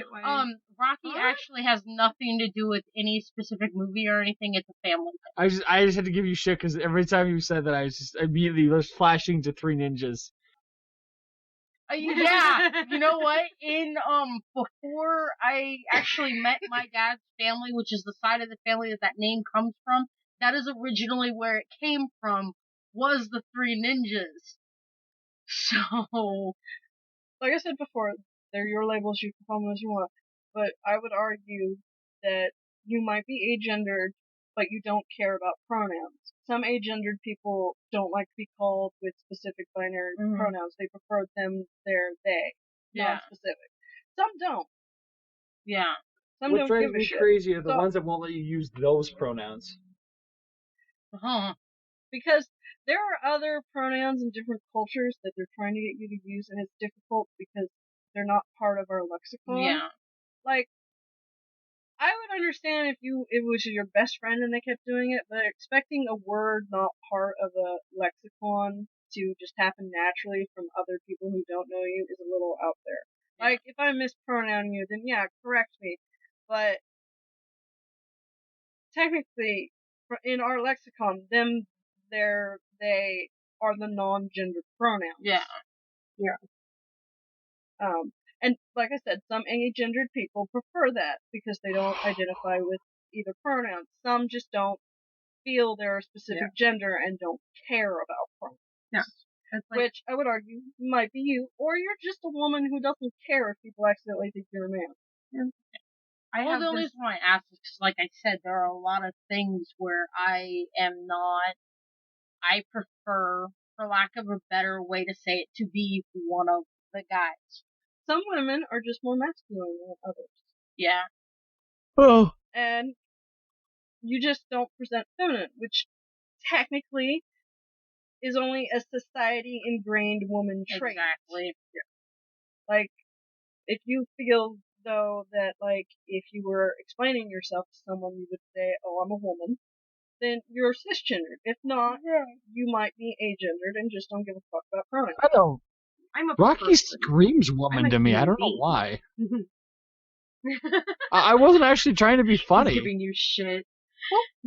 I mean, like, you know, I really do have girly qualities to me. Don't get me wrong, but when it comes to the roles I play in my life, I've always had this, and I think that's where it goes. I just said, I guess I'm one of those people that just said, screw society's view of what a woman and a man should do, but at the same time, if society looked at me, I can understand why my grandma would think, why haven't you had a sex change yet? Because I do play a quote-unquote guy role. Yeah. But I am a very emotional guy.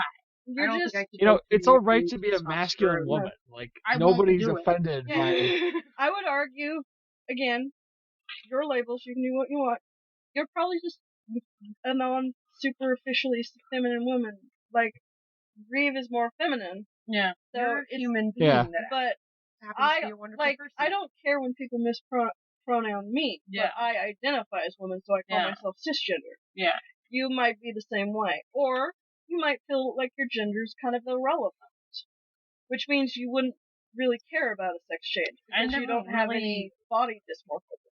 I don't think that gender should matter no matter who you are. Whether it be you or you looking at somebody else, gender shouldn't matter. It doesn't matter. It shouldn't matter when in society. We're saying it matters because one is being discriminated against, and two, because words have meanings and pronouns have meanings, so people prefer certain meanings when in reference to themselves. That makes sense. That's how our lexicon works. And it's actually just also as simple as, like, somebody calls you sir. People can tell sometimes that I am slightly older than them, and they call me ma'am. I don't think I qualify as a ma'am, because I am only 30 years old. To me, ma'am is,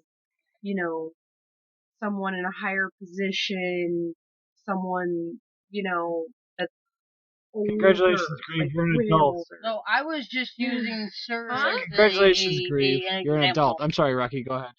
Yeah. No, I was using sir as an example of things. I mean, because I have directly been issued as he or son or something. It's a male pronoun that I'm being identified as, and it never bothers me. And it amazes me how many people that are around that like trip out over it. I guess because it doesn't make me feel uncomfortable. Again, people are different. Like, some people care, and it's alright for them to care. It's their pronoun. Yeah. And some people care because they've been mispronounced for a large portion of their life when they considered themselves the other one. Or some people care because it's rude to mispronounce people. And some people don't. I don't give a fuck. If I realize you're getting my attention, then fine. Let's converse in that. But a lot of the things we talked about, we're only talking about them from a label standpoint because those labels are still issues because they're being discriminated against. That's why the labels have to still exist, because we have to talk about it and get rid of the discrimination. Yeah.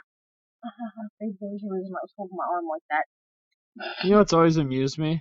Where Yes, Mr. White cisgendered heterosexual male. Yes, exactly. I am very normal. Speaking of labeling things, Those are giant But ass labels.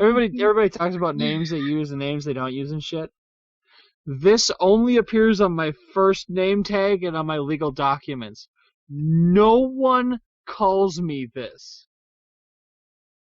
yeah, my family doesn't even use my full first name. They use a shortened version of it that actually sounds like a guy's name.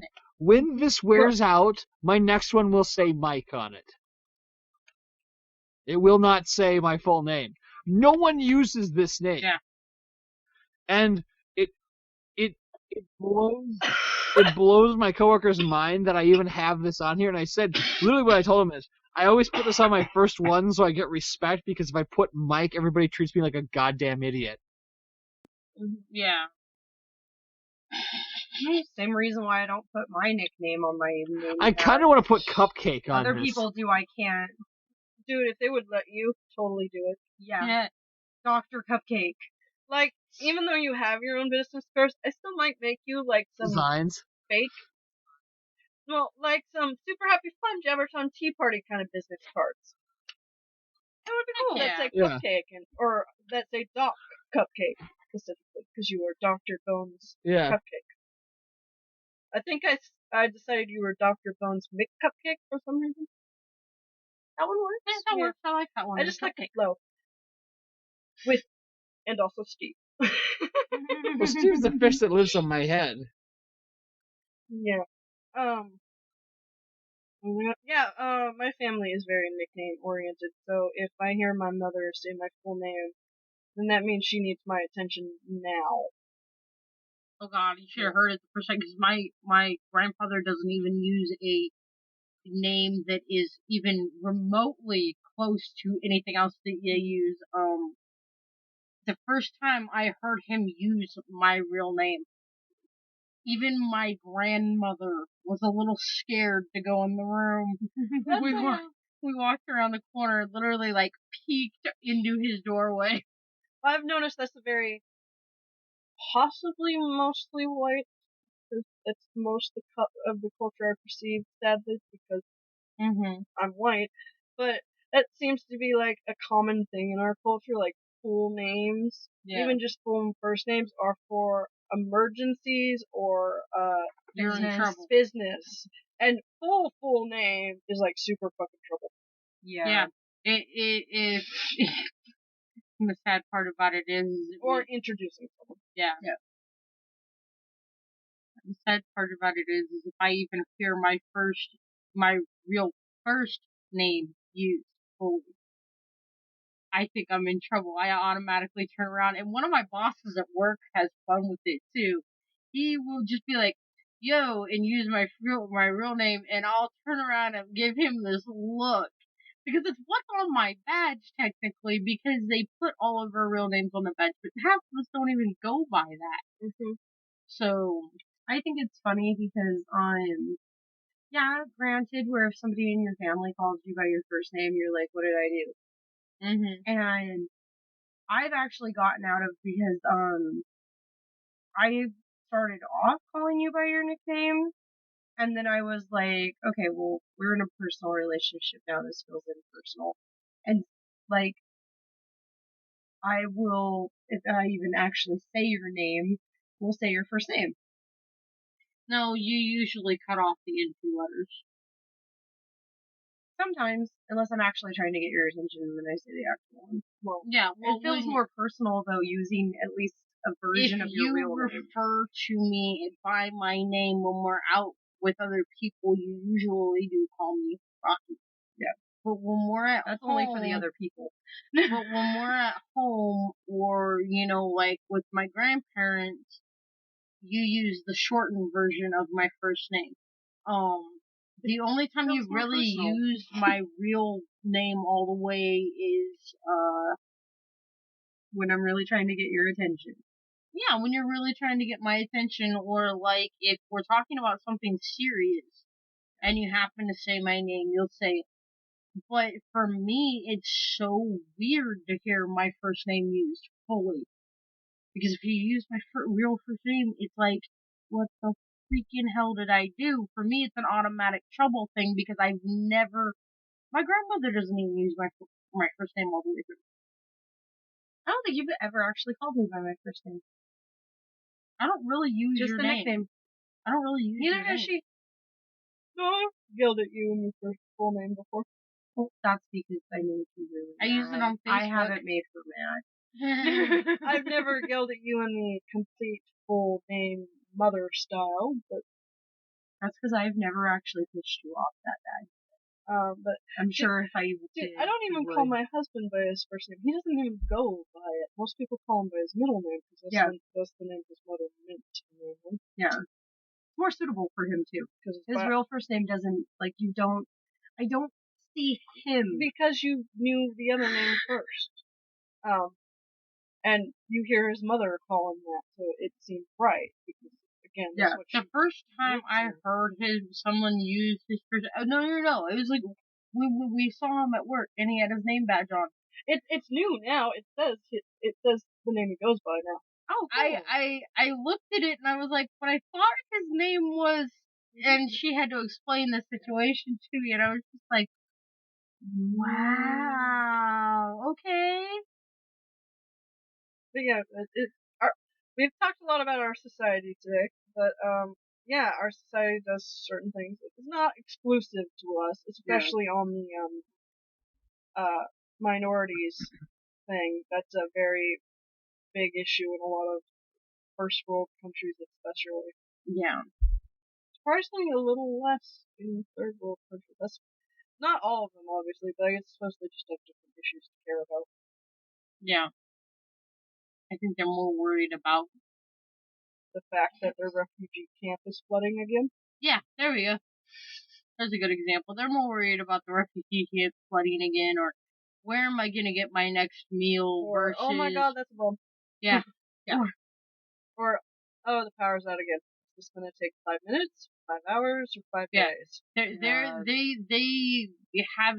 don't really have that. Not that they're all exclusively somehow not bigots, because it seems to be part of being a part of a society. You gotta out someone. Yeah, but for the most part in third world countries, it's like everybody has a crappy life, so it's not really like, you know what I mean? Mm-hmm.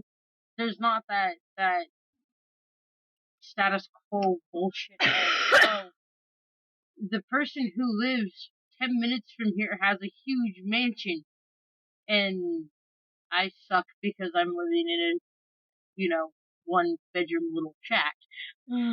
Well, okay. Some third world countries have that issue because their dictator lives in the big mansion. Yes. I'm talking about normal, like, not their ruler or their leader. I'm talking about, like, just general population. Underdeveloped countries.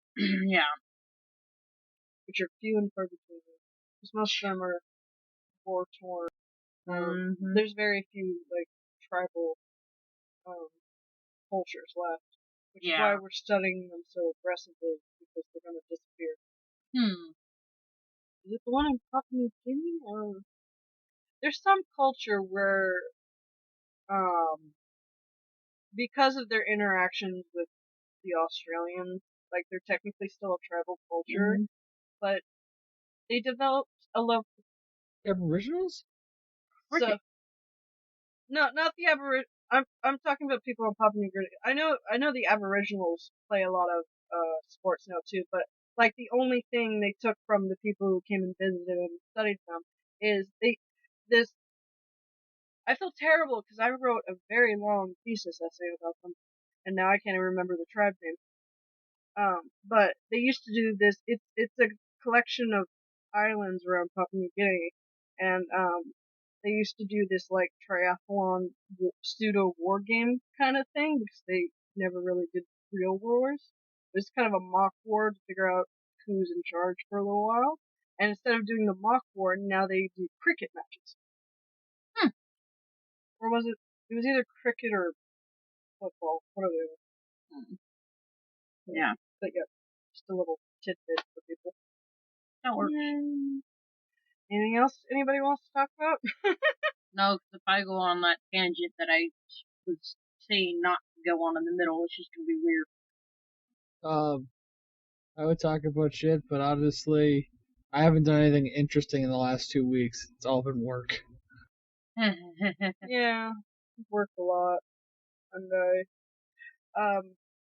I mean, if people actually go to our website, they'll notice that we had a week of nothing but Stanley Parable because I had some technical difficulties.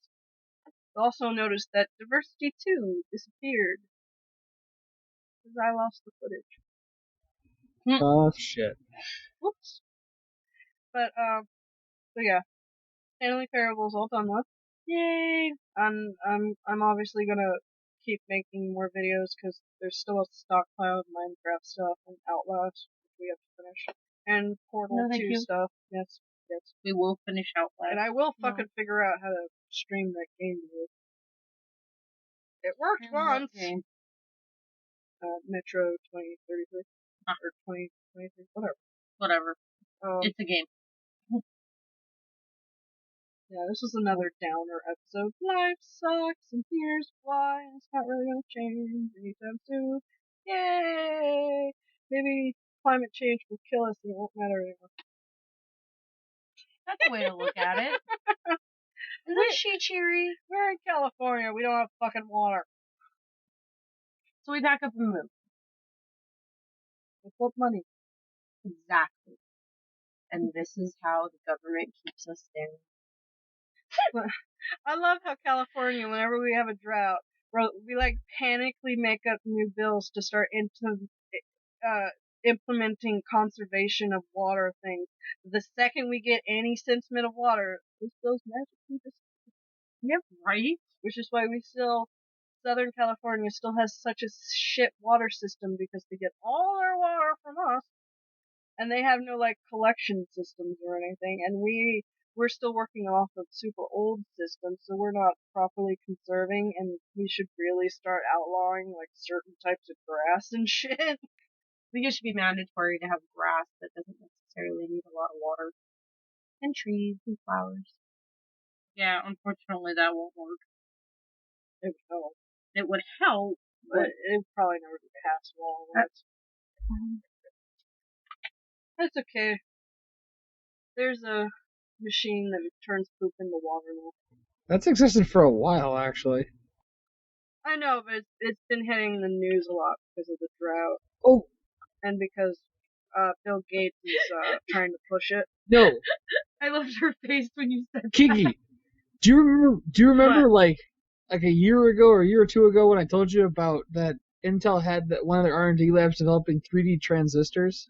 Yes. Their first production facility comes online in a month. This opens the door for up to 10 terabyte flash drives. What? I like storage space. I'm right there with you. Can you imagine what it's going to be like when they get that onto their processors? Oh, man. Oh, my God.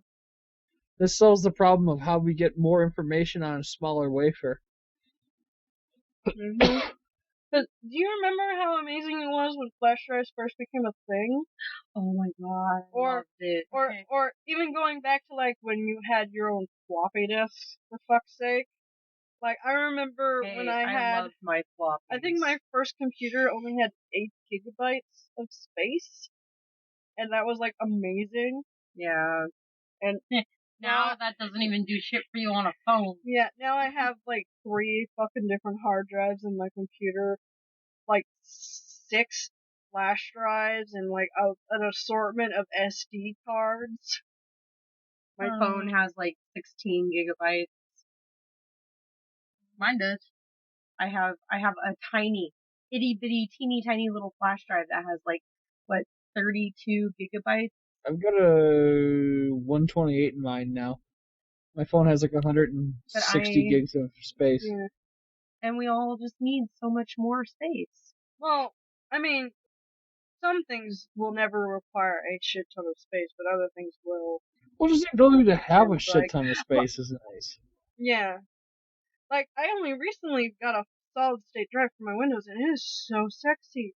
Photoshop is so smooth now. My computer boots up almost fucking instantly. Oh, it is awesome. like, I am working in file sizes that were never possible before. Yeah. And now I can actually use the 3D rendering tools of Photoshop.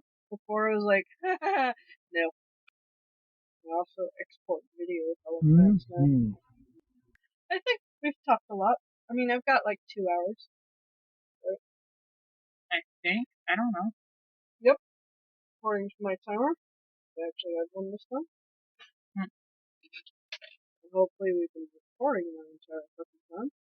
Yes. Yay! Yes, we have. Yay! So, I think we should say goodnight. Good night. Thank you once again for listening to the Super Happy Fun Jabbertron Tea Party podcast with Kiki, Bones, Faith, and Grieve.